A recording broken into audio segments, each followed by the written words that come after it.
here today to express our concerns and our opposition to the ongoing efforts of the state government to build a new south suburban airport at Peotone, Illinois.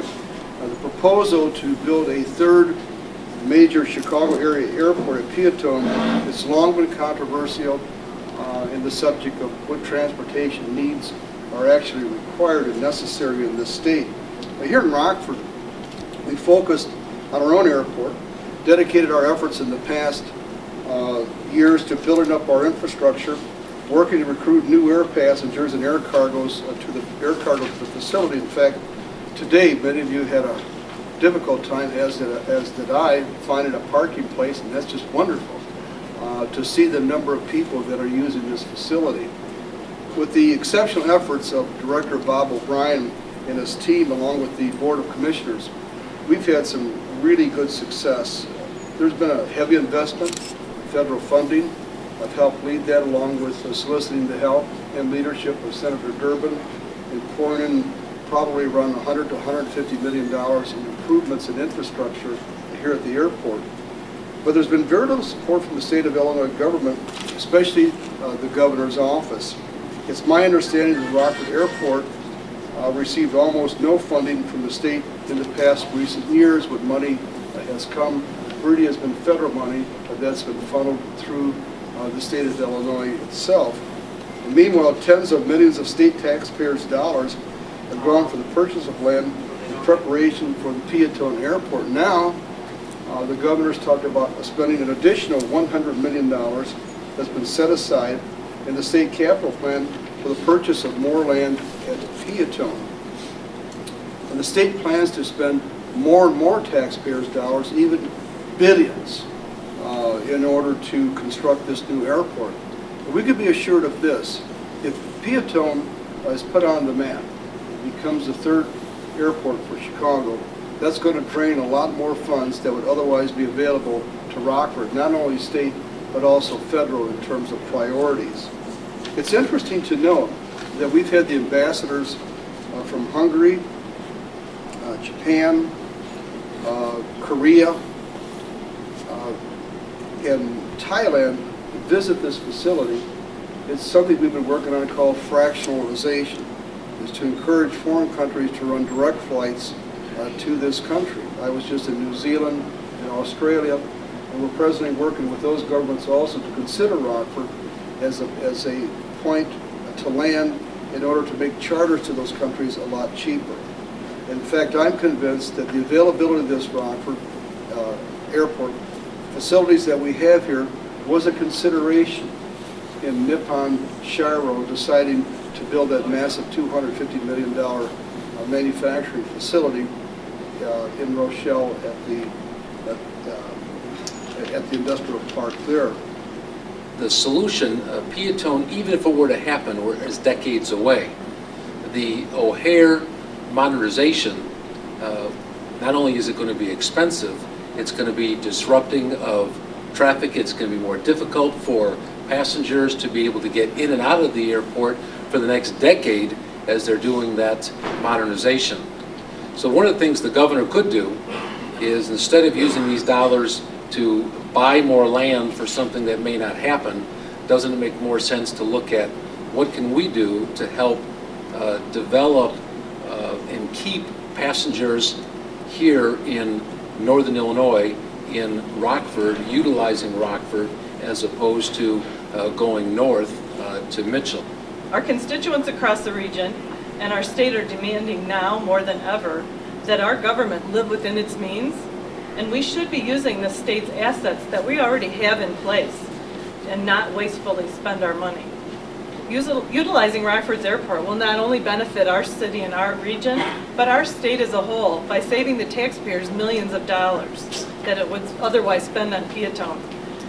My fellow colleagues in the Senate Republican caucus just recently proposed nearly $7 billion in spending reforms to help this state get back on track financially and to put a sunset on that 67% tax increase that we just realized. We sometimes see these Cadillac plans or these pet projects surface, like the Peotone Airport, like the senator alluded to, a $15 million or $15 billion project that is simply going to drain our investment in infrastructure over the long term is completely inappropriate.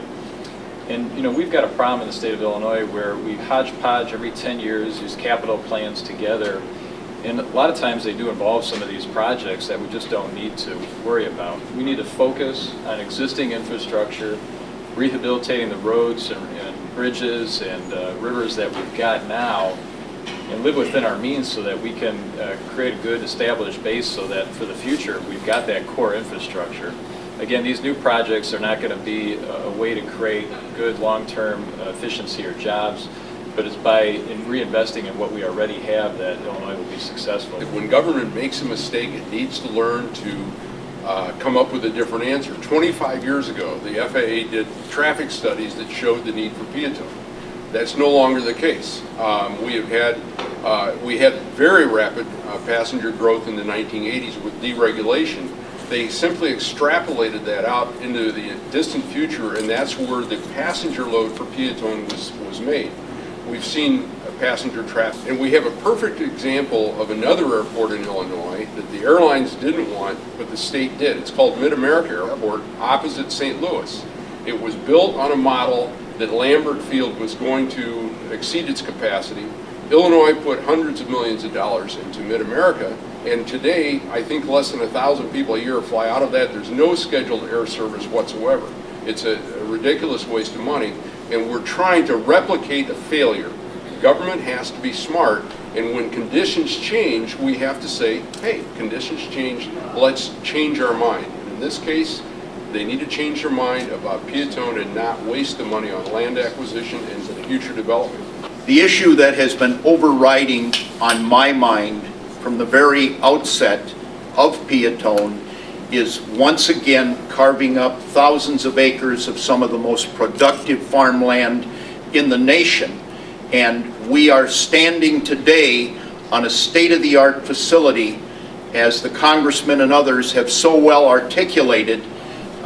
All it needs is expansion and improvement, and we can absolutely take up the additional passenger needs of O'Hare. But there is economic impact of this airport to our entire region.